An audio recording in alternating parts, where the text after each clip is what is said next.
Assalamualaikum warahmatullahi wabarakatuh.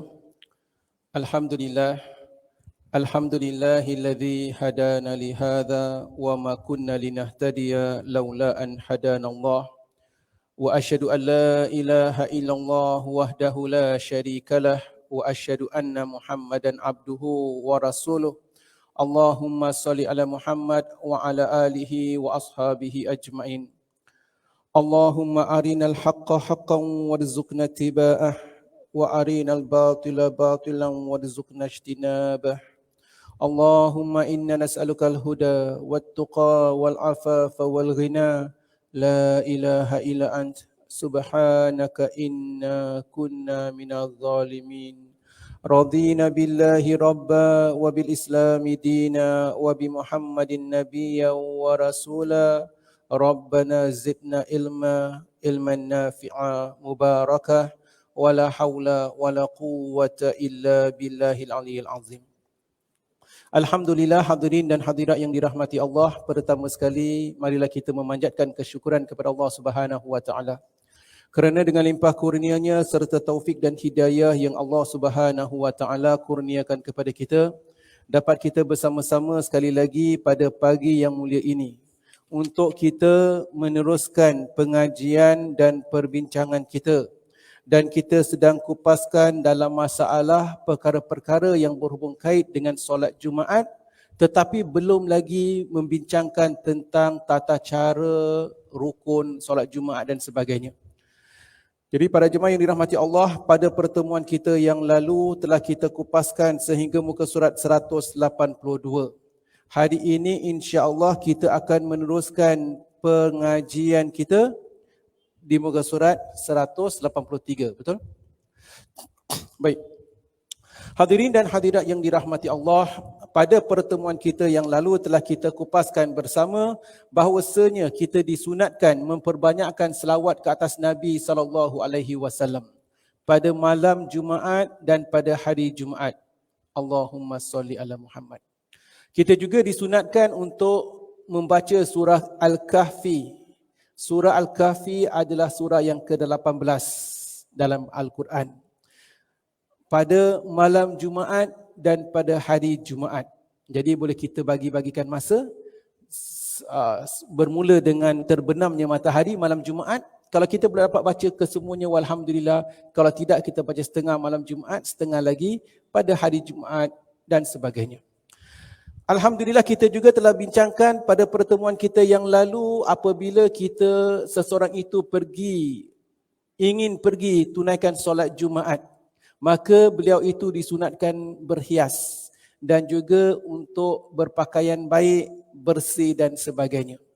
Dan dalam nokta tersebut kita dah bincangkan, di antara kita kalau ada suami atau ada anak bujang yang hendak tunaikan solat Jumaat, kita digalakkanlah siapkan mereka pakaian yang baik khas untuk hari Jumaat. Jadi hari Jumaat, hari yang special, dapatlah kita menyediakan pakaian yang baik untuk suami kita atau anak kita untuk mereka pergi tunaikan solat Jumaat. Hari ini kita meneruskan pengajian, yakni dalam masalah solat Jumaat ini kita disunatkan datang awal. Di mana salah satu sunnah yang telah boleh dikatakan telah ditinggalkan atau diambil ringan oleh ramai jemaah. Kerana kita tahu, seringkali apabila kita nak tunaikan solat Jumaat, kita akan tanya, hari ini Zuhur pukul berapa? Zuhur pukul 1.12. Kadang-kala Zuhur pukul 1.20. Kadang-kala Zuhur pukul 12.50. Kemudian kita agak-agak perjalanan, agak-agak sampai masjid sebelum Zuhur. Itu target kita. Kalau sekiranya kita datang lewat, jangan sampai kita datang solat Jumaat di mana imam telah naik ke atas mimbar.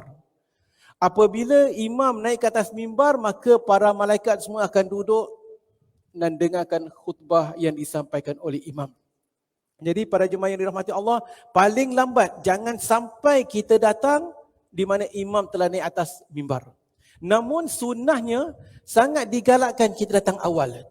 Kita sangat-sangat digalakkan datang awal, di mana seperti yang saya katakan, sunnah ini ramai telah abaikan. Di mana Nabi SAW membezakan Mereka-mereka yang datang awal itu ibaratnya seperti menyembelih seekor unta. Kalau tak lewat sangat atau kemudian ibarat menyembelih seekor sapi. Kalau tidak ibaratnya menyembelih seekor ayam. Kalau tidak setakat bersedekah seekor ataupun sebutir telur. Itulah perbezaan mengenai golongan orang-orang yang datang awal. Jadi sunnahnya para jemaah yang dirahmati Allah, kalau dapat, terutama sekali kalau kita hari Jumaat kita tak bertugas. Jangan aim untuk datang masjid sampai masjid pukul 1. Kalau dapat plan sampai masjid pukul 12. Ustaz, pukul 12 mana ada orang Ustaz? Ayolah, seperti mana saya katakan, sunnah yang banyak telah ditinggalkan. Tetapi sunnahnya datang awal. Kalau kita tak bertugas, datang masjid pukul 11. Pukul 11? Kosong Ustaz. Ini sunnahnya para jemaah yang dirahmati Allah. Ini ganjaran besar. Baik, kita bincangkan. Di muka surat 183 daripada kitab Fiqh Sunnah jilid yang kedua yang ditulis oleh Al-Imam Syed Sabiq rahimahumullah. Disunatkan datang lebih pagi ke masjid untuk mengerjakan solat Jumaat kecuali imam. Kecuali imam lah. Imam hanya keluar apabila telah masuk waktu, imam keluar. Akan kita bincangkan pergerakan imam. Bila imam keluar, bila imam naik atas mimbar akan kita kupaskan. Al-Qamah berkata, aku pergi bersama Abdullah bin Mas'ud ke masjid untuk mengerjakan solat Jumaat. Kebetulan telah ada 3 orang yang lebih awal datangnya. Lalu Abdullah berkata, akulah orang yang keempat datang ke masjid. Dan orang yang keempat itu tidaklah jauh dari Allah. Aku pernah mendengar Rasulullah sallallahu alaihi wasallam bersabda. Baik, para jemaah yang dirahmati Allah. Para sahabat datang, mereka bekerja-kerja untuk pergi ke masjid. Aku tak dapat jadi orang pertama. Aku minggu ni orang yang keempat. Demikian para sahabat. Kita agak-agak orang yang keberapa sampai masjid? Bagi kaum muslimin lah, muslimat tak pergi masjid solat Jumaat kan? Kita dah tak terkira lah. Soft semua dah penuh. Ini contoh pada jemaah yang dirahmati Allah. Jadi agak-agak kalau sekiranya kita ini nak masuk sesuatu peraduan ke atau nak dapat sesuatu ganjaran ke, agak-agak kita contohlah kita ada sale 4K LED TV 60 inci dijual $150. Buatan Germany, original. Tetapi hanya ada 50 set. Kita merebut. Aku orang yang kedua, aku orang keempat, aku orang ke-49, alhamdulillah masih dapat. Ini contoh, dunia lah. Dunia selalu kita nampak. Orang-orang itu, Rasulullah, aku pernah mendengar Rasulullah sallallahu alaihi wasallam bersabda, "Inna nasa yajlisuna yaumal qiyamah ala qadri tarawahihim ilal jum'at. Awwalu thumma thani thumma thalithu thumma rabi' wa ma rabi'u arba'atin minallah biba'id." Rasulullah menjelaskan, orang-orang itu nanti pada hari kiamat akan duduk berurutan menurut kesegeraan mereka pergi ke masjid untuk mengerjakan solat Jumaat, iaitu orang yang pertama, orang yang kedua, orang yang ketiga dan orang keempat. Sedangkan orang yang keempat tidaklah jauh juga dari Allah Subhanahu wa taala. Baik. Cuma ada sebagian ulama mengatakan hadis ini bukan hadis yang sahih.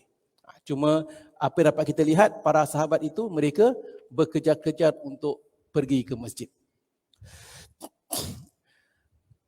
Cuma ganjaran orang yang pergi awal itu memang tidak dinafikan, seperti mana saya katakan tadi dalam hadis yang lain dari Abu Hurairah rahimahumullah radhiyallahu anhu. Rasulullah sallallahu alaihi wasallam bersabda, "Man igtasala yaumal jumu'ah ghusla janabah."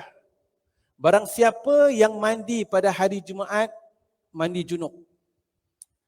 Thumma raha faka'annama qarraba badanah. Selepas dia mandi lalu dia pergi ke masjid, seolah-olah dia telah berkorban seekor unta. Wa man raha fi sa'ati tsaniyah faka'annama qarraba baqarah. Dan barang siapa pergi ke masjid pada saat yang kedua, seolah-olah dia telah berkorban seekor lembu. Wa man raha fi sa'ati tsalitsah faka'annama qarraba kabshan aqran. Dan barang siapa pergi ke masjid pada saat yang ketiga, seolah-olah dia telah menyembelih, berkorban seekor kambing yang bertanduk. Wa man raha fi sa'ati rabi'ati ka'annama qarraba dajajah. Dan barang siapa yang pergi ke masjid pada saat yang keempat, seolah-olah dia telah berkorban, menyembelih seekor ayam. Wa man raha fi sa'ati khamisati. Dan barang siapa pergi ke masjid pada saat yang kelima, faka'annama qarraba baydah. Seolah-olah dia telah berkorban sebutir telur. Fa idza kharajal imamu hadaratil malaikatu yastami'una dzikra. Dan apabila imam telah keluar naik atas mimbar, maka para malaikat semua duduk mendengar khutbah yang disampaikan oleh imam. Maka barang siapa yang datang selepas imam naik atas mimbar, telur pun tak ada. Di sini hadirin dan hadirat yang dirahmati Allah. Sepanjang sebulan yang lalu, sepanjang 3 bulan yang lalu, sepanjang 6 bulan yang lalu, bagi kaum muslimin yang ada, yang dengar, mungkin di rumah atau sebagainya, kita setiap minggu korban apa kakak? Unta ke, lembu ke, kambing ke, ayam ke, atau sebutir telur? Tiap-tiap minggu awak buat telur saja. Demikian. Jadi ada sebahagian kawasan Arab, mereka tu apabila hari Jumaat dan nak dekat masuk waktu, khatib dan nak naik atas mimbar, al-bayda, al-bayda, al-bayda. Apa dia? Telur. Ini semua golongan telur. Cepat masuk. Ini semua golongan telur. Once imam dah naik, telur pun tak ada. Hasbunallahu wa ni'mal wakil. Contoh pada Jumaat yang dirahmati Allah. Maka dari itu, kita letakkan azam lah. Kaum muslimat tak pergi solat Jumaat. Bagi kaum lelaki, letakkan azam. Mulai hari Jumaat akan datang, kalau dapat. Kalau dia tak bekerja, apatah lagi kalau dah tak ada tugas ataupun kerja, bukan kerja office hour atau sebagainya, cuba datang awal. Ya, insya-Allah. Imam Syafi'i dan ulama selainnya berpendapat bahawasanya yang dimaksudkan dengan saat-saat itu adalah waktu siang. Oleh itu, menurut mereka, disunatkan pergi daripada waktu terbit fajar. Imam Malik berpendapat yang dimaksudkan dengan saat-saat sebelum tergelincirnya matahari dan sesudahnya. Menurut Ibn Rushdi, pendapat yang lebih sesuai adalah pendapat yang mengatakan bahawa yang dimaksudkan dengan saat-saat itu bahagian-bahagian waktu sebelum tergelincir matahari. Sebab apabila matahari telah tergelincir, maka seluruh kaum muslimin memang telah diwajibkan supaya datang ke masjid. Jadi ulama khilaf, apa yang dimaksudkan dengan 5 saat tadi, 5 waktu tadi? Ada yang katakan 5 waktu itu semenjak terbit fajar. Ada ke orang pergi solat Jumaat selepas terbit fajar? Ada. Bukan kat Singapura lah, orang Singapura sibuk. Ada di antara mereka perjalanan jauh, keluar rumah untuk pergi ke masjid di tengah kota. Hari ini hari Jumaat, lepas subuh, lepas terbit matahari dah keluar rumah. Perjalanan, masuk pergi ke masjid, masuk sampai masjid pukul 10. Alhamdulillah, gembira. Kita mempunyai banyak nikmat para jemaah yang dirahmati Allah. Nikmat yang Allah Subhanahu Wa Taala kurniakan kepada kita. Masyarakat Islam Singapura khususnya begitu banyak. Kita ada masjid di merata bumi Singapura ini. Tetapi sekiranya kita tidak memakmurkan masjid kita, masjid tidak dimakmurkan, bimbang-bimbang satu hari nanti Allah Ta'ala tarik nikmat tersebut. Pernah Allah Ta'ala tarik nikmat itu ketika musim Covid. Masjid ditutup. Apa kita rasa? Gelisah. Ada yang rindu, tak dapat pergi ke masjid. Ada yang bimbang, takut, gemetar. Apa dah jadi ni? Masjid pun ditutup. Allah Ta'ala baru tarik sedikit, seketika untuk kita renungkan. Pada ketika itu ramai yang mengatakan suruh buka masjid, buka masjid. Kini alhamdulillah masjid telah buka. Betapa ramai yang memakmurkan masjid-masjid Allah Subhanahu Wa Taala. Solat Isyak, betapa ramai jemaah yang datang tunaikan solat Isyak. Betapa ramai jemaah yang datang tunaikan solat subuh dan sebagainya. Hasbunallah wa ni'mal wakil. Jadi kita kena renung-renungkanlah. Jadi kita ada nikmat sekarang, antara lain hari Jumaat kalau dapat, bagi mereka yang tidak bertugas, memang Allah Ta'ala beri nikmat masa datang solat Jumaat awal waktu. Kalau nak dikatakan 5 bahagian, macam mana 5 bahagian, 5 waktu tu? Kita letak konteks Singapura lah ya. Nak kata waktu pertama lepas subuh tu macam agak sukar lah. Kalau kita boleh katakan, siapa yang menyembelih telur? Menyembelih telur tu bagaimana? Kira-kira mungkin lebih kurang 10 minit sebelum azan menyembelih telur, ataupun 5 minit sebelum azan, ataupun setelah masuk waktu azan tapi khatib belum keluar. Ni semua geng telur. Kemudian yang menyembelih ayam 15 minit sebelum azan. Yang menyembelih kambing, kalau azan contoh pukul 1 suku.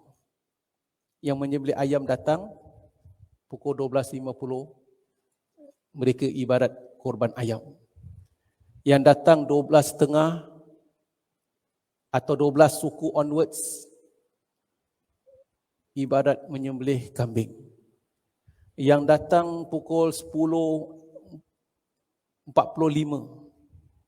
ibarat menyembelih lembu. Yang datang pukul 10 katakan, ibarat menyembelih unta. Unta bukan mudah.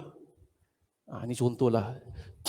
Kalau kita dapat datang masjid tu, usah kata pukul 10 lah. Azan pukul 1, kita datang 1 jam sebelum azan. Dah bagus sangat. Untuk orang Singapura lah. Ya. Kita cuba kalau dapat, kalau ada golongan lelaki, kaum muslimin yang dengar kuliah kita pagi ini, cuba dapat letakkan azam. Kalau kita tak bekerja, tak bertugas, saya nak sampai masjid minimum atau maksimum first 10. Datang masjid, kalau ada lebih daripada 10 orang, fail. Itu KPI kita letak. Kalau kita mampu. Berarti kalau nak first 10, sampai masjid pukul 12. Kadang-kadang sampai masjid pukul 12 pun ada yang dah saf pertama dah penuh. Kalau saf pertama dah penuh, minggu depan datang lebih awal. Ini khas bagi mereka-mereka yang dah memang tak bertugas, pencen ataupun bekerja sendiri atau sebagainya. Alhamdulillah. Baik. Jadi dalam hadis ini dapat kita lihat Rasulullah SAW telah mengkhabarkan perbezaan pahala orang-orang yang datang awal dan orang-orang yang datang lewat. J. Antara perkara-perkara yang seringkali dilakukan juga, silap faham ataupun perkara-perkara yang menyalahi sunnah, melangkahi bahu orang lain. Imam Tirmizi meriwayatkan daripada sekumpulan ulama bahawasanya menurut mereka dimakruhkan melangkahi bahu orang lain pada hari Jumaat. Yakni apa maksudnya? Kita datang lambat, kemudian kita masuk, kita nak duduk di hadapan. Kita datang lambat, kemudian kita jalan sampai langkah bahu orang lain untuk sampai ke depan. Hukumnya makruh. Makruh di sini maksudnya makruh yang dibenci. Kerana apabila kita melangkahi bahu orang lain, nescaya orang itu pun tersinggung dan kita telah menyinggungkan perasaan orang lain. Cuma kecuali kalau sekiranya orang itu yang salah. Maksud orang itu yang salah maksudnya apa? Dia datang awal kemudian dia duduk di depan pintu. Ini juga menyalahi sunnah. Sebaiknya kita datang awal masuk ke dalam masjid. Kadang-kala ada sebagian golongan datang awal ke masjid, tak nak duduk ke dalam masjid tapi dia suka duduk di depan, di belakang-belakang, di tepi pintu dan sebagainya supaya cepat keluar. Ini contoh para jemaah. Cuma kita berhati-hati apabila kita datang lewat. Imam Tirmizi meriwayatkan dari sekumpulan ulama bahawasanya menurut mereka dimakruhkan, dibenci. Makruh maksudnya dibenci. Melangkahi bahu orang lain pada hari Jumaat, ia merupakan makruh tahrim. Makruh yang dibenci yang dekat kepada haram. Dari Abdullah bin Busr katanya, Ja'a rajulun, telah datang seorang lelaki, telah datang seseorang ke masjid pada hari Jumaat. lalu melangkahi bahu orang lain dikala Nabi SAW sedang membaca khutbah. Jadi berarti sahabat ini datang lewat. Nabi sedang berkhutbah, telah pun ada di atas mimbar. Dia datang lalu dia masuk langkah. Melihat itu baginda memberi arahan dengan bersabda. Nabi SAW menjelaskan, Ijlis faqad azaita wa anait. Ijlis, duduklah. Dengan begitu kamu telah mengganggu orang lain dan datang terlambat. Jadi Nabi SAW mengarahkan orang itu duduk. Maksudnya jangan melangkahi bahu orang lain. Daripada sini kita dapat antara lain dua pengajaran. Pengajaran pertama, kalau kita lewat, berhati-hati apabila kita nak maju ke hadapan, jangan langkah di mana ada orang mungkin tersinggung tanpa kita mengetahui. Antara lain pengajaran kedua, kalau kita datang awal pula, maka maju ke hadapan. Penuhkan saf di hadapan. Kalau kita tak penuhkan saf di hadapan, bagaimana teman-teman yang di belakang ingin mendirikan solat? Hukum ini dikecualikan bagi imam kalau imam perlu masuk daripada belakang dan tak ada pintu depan. Terpaksa melalui kawasan jemaah. Namun sebaiknya jemaah beri ruanglah, pathway untuk imam. Hukum ini dikecualikan bagi imam atau bagi seseorang yang melihat bahawasanya pada bahagian hadapan saf memang terdapat tempat kosong di mana orang yang duduk belakang tadi tidak mengisinya. Awak salah. Jadi sebab tu saya katakan, kalau kita duduk di belakang, nampak ada tempat kosong, maju ke hadapan. Kita maju ke hadapan, kita dapat banyak pahala. Pertama sekali, pahala saf di hadapan lebih baik daripada saf di belakang. Itu pertama. Pahala yang kedua adalah dengan kita maju ke hadapan, orang lain dapat ambil tempat kita. Jadi kita beri ruang, dapat berbagai-bagai pahala. Demikian pula bagi seseorang yang hendak kembali ke tempat duduk asalnya dan dia telah keluar masjid disebabkan sesuatu keperluan yang mendesak dan mustahak. Tetapi dengan syarat tidak sampai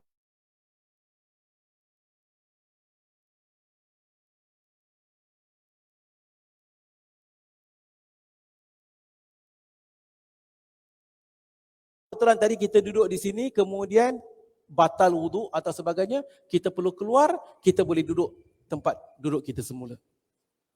Dari Uqbah bin Al-Harith radhiyallahu anhu katanya, aku mengerjakan solat asar di belakang Rasulullah sallallahu alaihi wasallam. Setelah selesai solat, tiba-tiba baginda berdiri dengan cepat, pergi ke salah sebuah kamar isterinya sambil melangkahi bahu orang lain.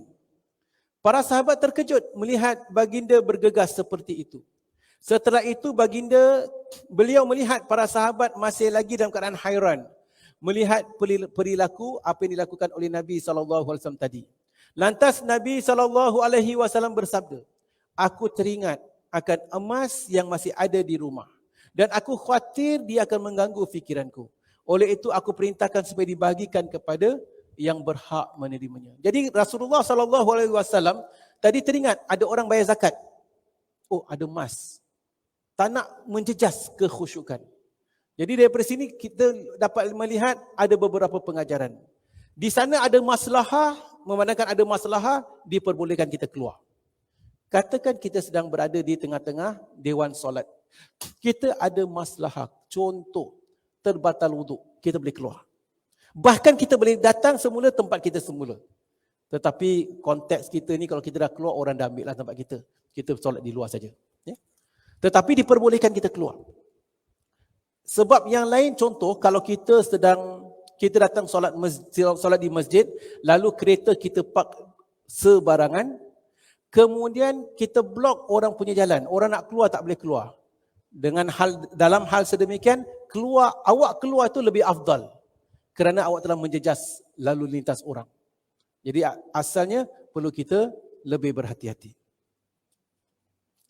Perkara seterusnya adalah Nabi SAW tidak mahu ketika solat terganggu fikiran.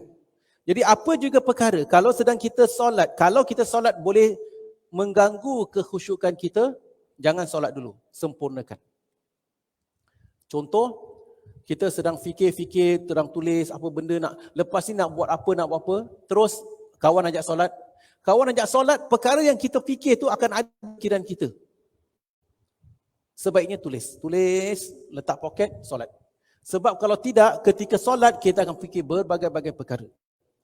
Secara umum para jemaah yang dirahmati Allah, dimakruhkan kita sedang solat, kita solat sedangkan ada perkara yang masih lagi di benak fikiran kita yang boleh mengganggu kekhusyukan. Kalau sedang solat kita dah goreng ikan, lalu sedang goreng ikan, aku solat dululah. Sedang solat kita fikir ikan ni tadi aku letak tu hangus ke tak hangus ke. Jadi perkara-perkara ni jangan ada perkara-perkara yang boleh mengganggu kekhusyukan. Begitu juga terutama orang perempuan. Solat Isyak, lepas solat Maghrib berjemaah dengan suami katakan, lepas tu solat Isyak, bang cepat. Kenapa? Nak pergi toilet ni. Kalau nak pergi toilet dulu, bukan solat Isyak dulu. Pergi toilet, sempurnakan. Dah lepas semua khusyuk, solat dengan khusyuk. Kadang-kadang kita macam rugi nanti pasal wuduk, masih ada wuduk kan. Solat Isyak sajalah, lepas solat Isyak baru boleh pergi toilet dan sebagainya. Jangan. Jadi sedang begitu juga orang yang sedang solat menahankan hadas, nak buang air kecil ke buang air besar, tahan. Dia akan hilang kekhusyukan. Ini semua contoh-contoh perkara-perkara para jemaah yang tak wajar dilakukan. Dan Rasulullah SAW tadi terus masuk ke rumahnya untuk menyempurnakan atau mengambil. Ada orang bayarkan zakat sebentuk emas dan sebagainya tadi. Disyariatkan mengerjakan solat sunat sebelum solat Jumaat. Baik. Antara perkara-perkara yang ditinggalkan juga hari ini, yang banyak tidak diamalkan, sunah-sunah yang ditinggalkan. Memperbanyakkan solat sunat sebelum solat Jumaat. Jadi sebelum solat Jumaat, kita disunatkan memperbanyakkan solat sunat sementara menantikan khatib naik atas mimbar. Penulis mengatakan di muka surat 186. Sebelum solat Jumaat disunatkan solat sunat selama imam belum datang untuk menyampaikan khutbah. Jika imam sudah datang, seseorang lagi mengerjakan solat sunat kecuali solat tahiyatul masjid. Solat ini boleh dilakukan pada saat imam menyampaikan khutbah. Namun hendaklah dikerjakan dengan ringkas. Jika seseorang masuk ke dalam masjid, sedangkan imam sudah hendak mengakhiri khutbahnya, maka solat sunat tahiyatul masjid tidak perlu dilakukan. Para jemaah yang dirahmati Allah, apabila kita datang awal, apa yang kita disunatkan? Kita disunatkan memperbanyakkan solat sunat. Sementara menanti imam datang ke masjid. Apabila kita datang awal, kalau kita nak kerjakan unta tadi, berkorban seekor unta, katakan kita datang pukul 11, 11.30, dapat baca surah Al-Kahfi setengah jam. Sampai pukul 12. 12 suku. Azan pukul 1. 12 suku sampai pukul 1 tu, perbanyakkan solat sunat. Ini antara amalan yang banyak ditinggalkan jemaah hari ini. Ramai yang datang terus duduk. Tetapi disunatkan sebenarnya solat sunat. Dari Ibnu Umar radhiyallahu anhu bahwasanya annahu kana yutilu salata qabla al-jum'ah wa yusalli ba'daha rakatain wa yuhaddithu anna Rasulullah sallallahu alaihi wasallam kana yaf'alu dhalik. Ibnu Umar radhiyallahu anhu mengatakan, dia kerap mengerjakan solat sunat sebelum solat Jumaat dengan waktu yang panjang. Dan begitu juga sesudah solat Jumaat dengan 2 rakaat. Selepas solat Jumaat 2 rakaat. Beliau menceritakan bahawasanya Rasulullah sallallahu alaihi wasallam pernah juga melakukan perkara sedemikian. Yakni sebelum Jumaat tunaikan solat sunat.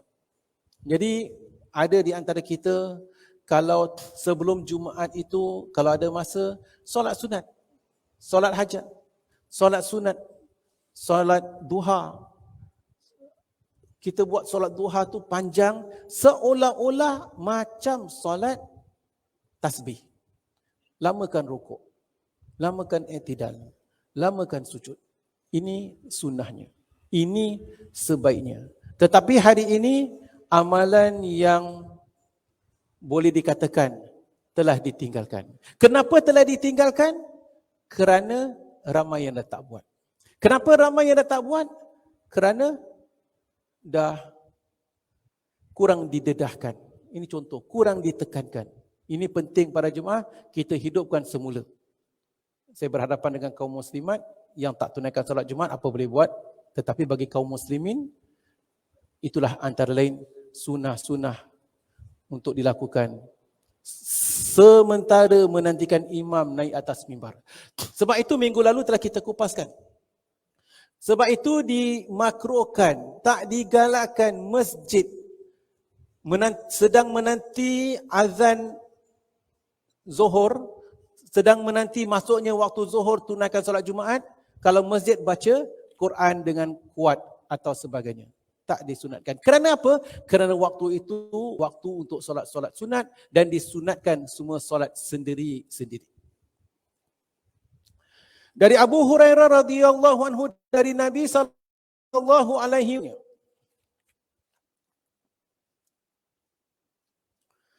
man ightasala yaumul jum'ah thumma atal jum'ah fa shalla ma qaddira lahu thumma ansat thumma yafrugha al-imam min al-khutbah thumma yusalli ma'ahu ghufira lahu ma bainahu wa bainal jum'al ukhra wa fadli thalathati ayyam. Hadis riwayat Imam Muslim. Ganjarannya, barang siapa mandi pada hari Jumaat, nak dapat ganjaran ini, barang siapa mandi pada hari Jumaat kemudian datang ke masjid untuk mengerjakan solat Jumaat dan mengerjakan solat sunat semampunya, sampai masjid tunaikan solat sunat semampunya, kemudian apabila khatib telah naik atas mimbar, berdiam hingga imam selesai menyampaikan khutbah, dan selepas itu kerjakan solat Jumaat bersama imam, maka ini ganjarannya. Ghufira lahu ma bainahu wa bainal jum'atil ukhra. Diampunkan baginya segala dosa-dosa yang dilakukan pada hari Jumaat itu sampai Jumaat akan datang. Dan ditambah lagi 3 hari pengampunan dosa. Maksudnya apa? Satu minggu ada berapa hari? 1 minggu 7 hari. Allah Ta'ala ampunkan dosanya dalam seminggu tu 10 hari. Subhanallah. 1 minggu 7 hari Allah Ta'ala ampunkan dosa 10 hari. Kalaulah kita dapat setiap minggu amalkan sedemikian, setiap minggu diampunkan dosa 10 hari, 10 hari, 10 hari, sedangkan kita hidup 7 hari, ada banyak ekstra-ekstra. Macam kita exam, upon 100, teacher kasih 130 upon 100. 130 ada $30, 30 lagi markah ekstra. Satu tersalah pun ada 29, satu tersalah ada 28. Contoh. Ini contoh para jemaah yang dirahmati Allah, ganjaran. Bagi mereka, bukan untuk semualah. Bagi mereka-mereka yang mendahagakan rahmat Allah Subhanahu wa taala, menginginkan pahala di sisi Allah Subhanahu wa taala. Apa dia?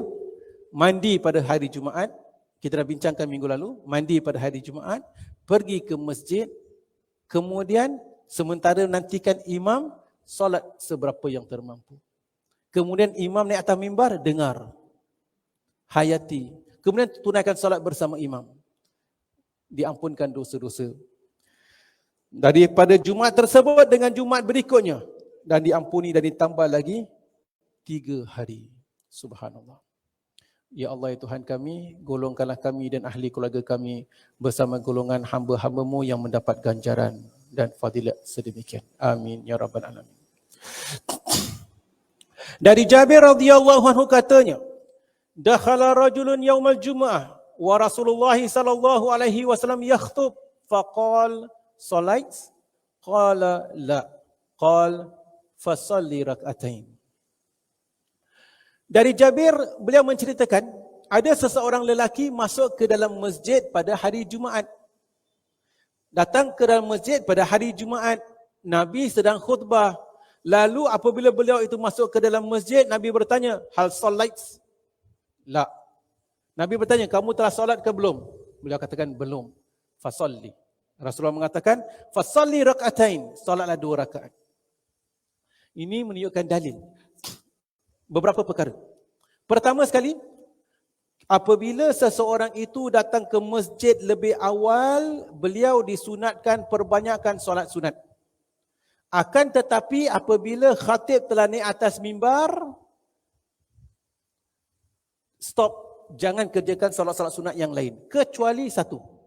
Solat tahiyatul masjid. Datang seorang lelaki, duduk, Nabi bertanya, dah solat ke belum? Belum. Salli rak'atain. Solatlah 2 rakaat. Sehingga Nabi SAW sedang khutbah, Nabi tegur. Maka dari itu para jemaah, kita kupaskan perkara ini, nescaya sangat-sangat digalakkan apabila kita masuk ke dalam masjid, tunaikan solat 2 rakaat. Sama ada kita datang ke masjid untuk tunaikan solat Jumaat, kita datang ke masjid untuk tunaikan solat Isyak, solat Zuhur, solat Maghrib, ataupun kita datang masjid untuk hadir kuliah duha, kuliah Zuhur, kuliah subuh, masuk dalam masjid, tunaikan solat 2 rakaat. Perkara ini telah kita belajar dulu tentang bab solat-solat sunat. Nabi SAW menjelaskan, "Idza dakhala ahadakumul masjida fala yajlis hatta yusalli rak'atain." Atau kama qala Nabi SAW. Apabila salah seorang di antara kalian masuk ke dalam masjid, janganlah dia duduk sehingga dia telah tunaikan solat 2 rakaat. Kalau selama ini kita dah memang laksanakan, amalkan, alhamdulillah. Tapi kalau selama ini kita belum tunaikan, mulai minggu depan, masuk dalam masjid, tunaikan solat 2 rakaat. Memandang waktu ini waktu duha, tunaikan solat duha 2 rakaat. Barang siapa suka amalkan solat duha 4 rakaat, lepas kuliah, buat lagi 2 rakaat. Atau kalau dia datang awal, buat 2 rakaat salam, 2 rakaat salam. Ya.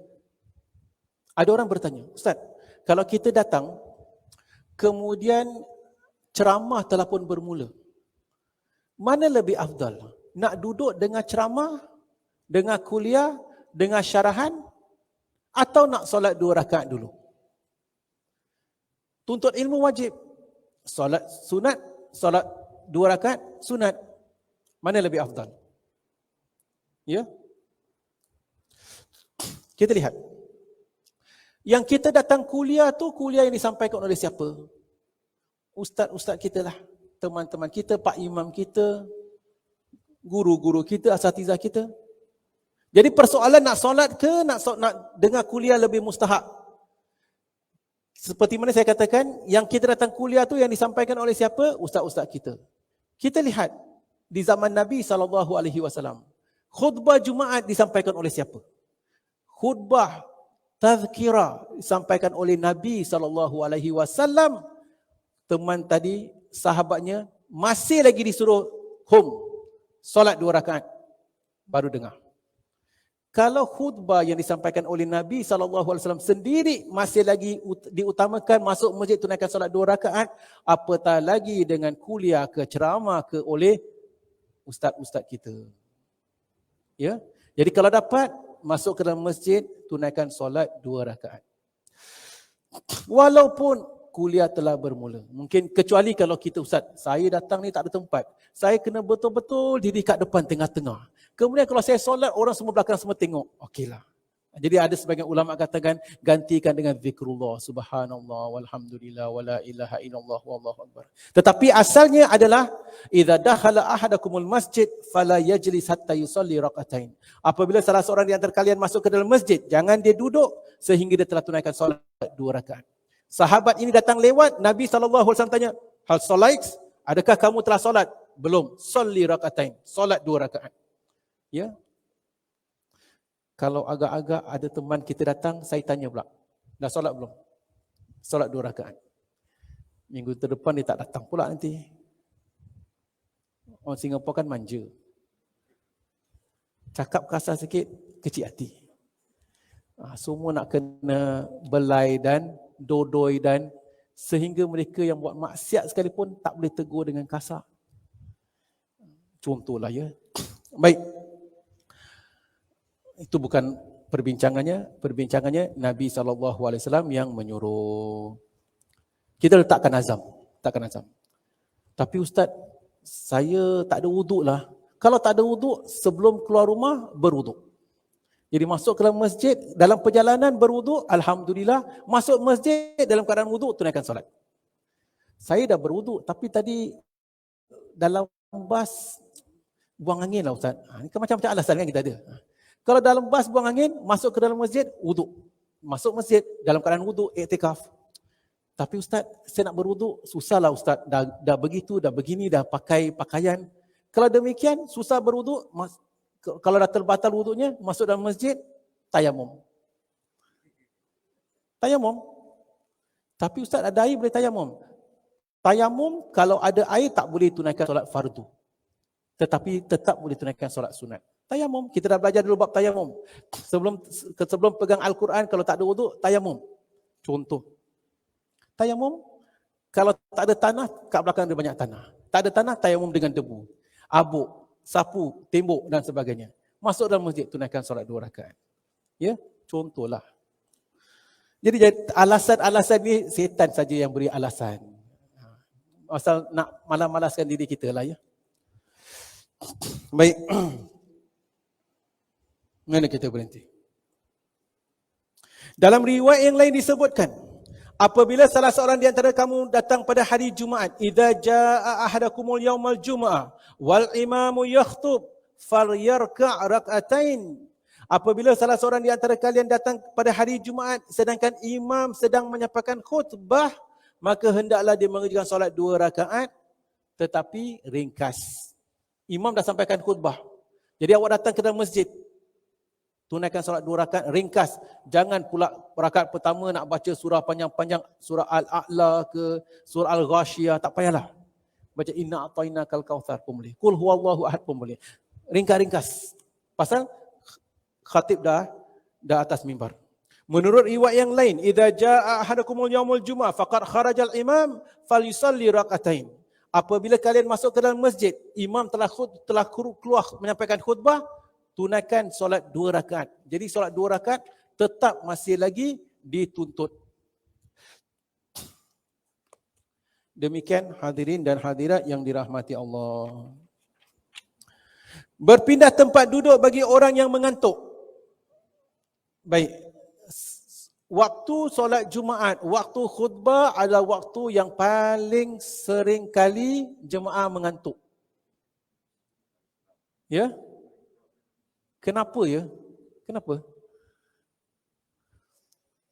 Pasal kita penat lah. Mungkin pasal penat, mungkin pasal semalam kurang tidur dan sebagainya lah. Ataupun tadi sebelum masuk masjid dah makan nasi biryani, kemudian duduk masuk masjid one corner, atas kipas, kemudian imam pula mendodoikan khutbah dan sebagainya, sadar saja dah habis khutbahnya.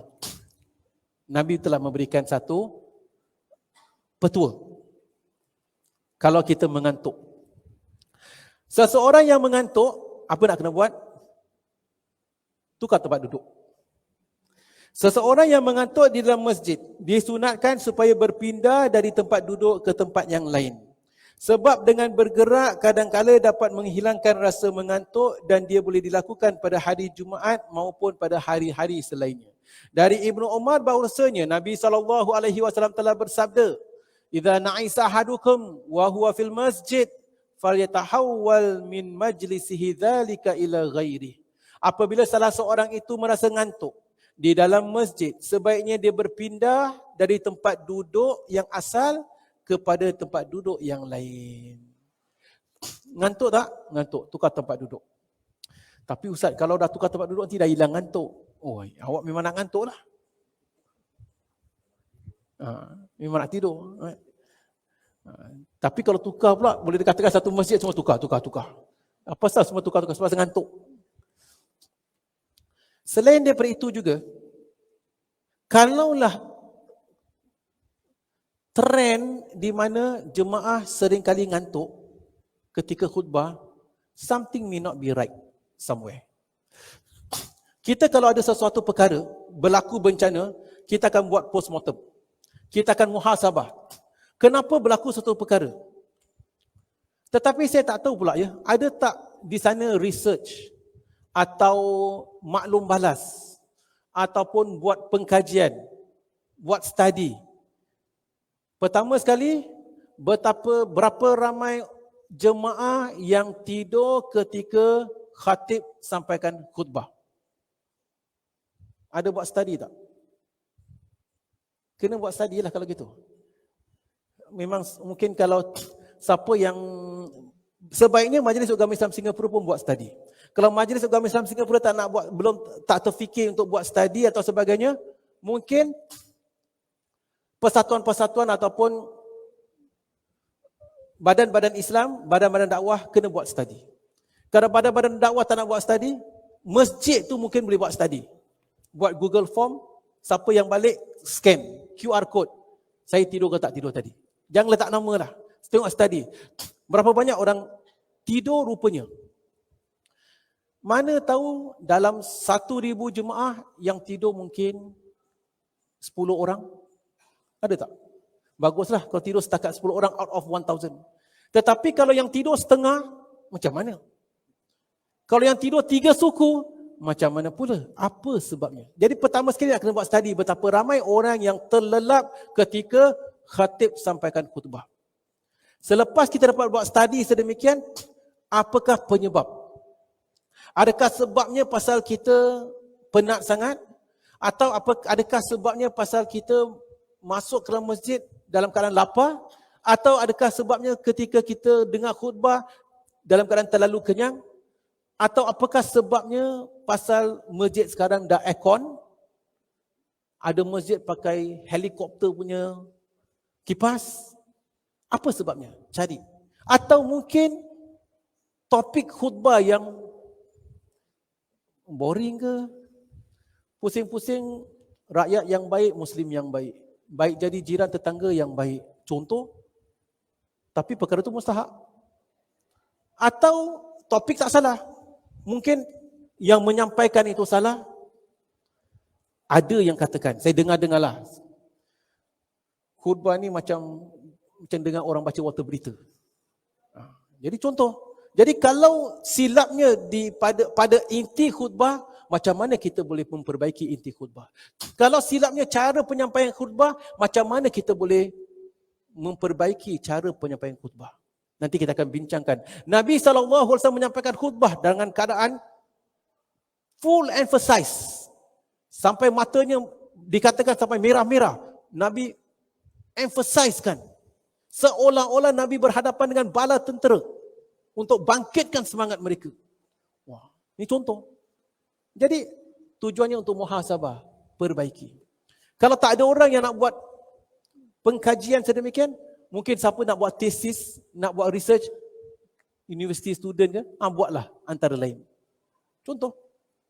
Jadi kita dapat analyse, muhasabah bagaimana perkara-perkara itu dapat diperbaiki. Wallahu a'lam bisawab. Alhamdulillah mutirna bifadlillahi wa rahmatih. Baiklah para jemaah yang dirahmati Allah, kita sampai ke muka surat 188. Pada minggu hadapan kita akan kupaskan tentang solat Jumaat. Apakah rukun-rukun solat Jumaat, siapakah yang diwajibkan ke atas mereka solat Jumaat, siapakah yang di antara mereka yang digugurkan solat Jumaat. Kalau kita bermusafir, adakah kita wajib solat Jumaat? Kalau wanita tunaikan solat Jumaat, adakah sah? Adakah baik, tak baik dan sebagainya, akan kita kupas pada pertemuan akan datang insya-Allah. Wallahu a'lam bisawab. Baiklah, memandangkan masa, sampai di sini saja pertemuan kita. Kerana perbincangan seterusnya akan kita kupaskan pada pertemuan akan datang. Sebelum saya menutup majlis, saya beri peluang kalau di antara kita ada soalan atau perkara yang ingin kita bincangkan, boleh kita bincangkan bersama. Silakan para jemaah.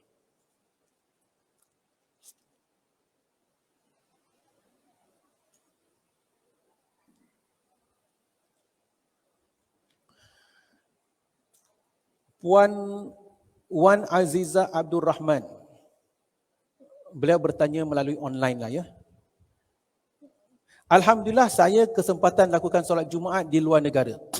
Sedangkan semasa di dalam negara sendiri tak lakukan. Boleh ke Ustaz, saya kurang pengetahuan bab solat Jumaat bagi kaum wanita. Ini perkara ini seperti macam saya katakan akan kita kupaskan pada pertemuan akan datang. Tetapi secara umum, pertama sekali wanita tidak diwajibkan solat Jumaat. Akan tetapi kalau wanita menghadiri solat Jumaat, nescaya gugurlah solat zuhur dia. Dia dah tunaikan solat Jumaat, dah tak perlu tunaikan solat zuhur. Mana lebih afdal, tunaikan solat Jumaat atau tunaikan solat zuhur?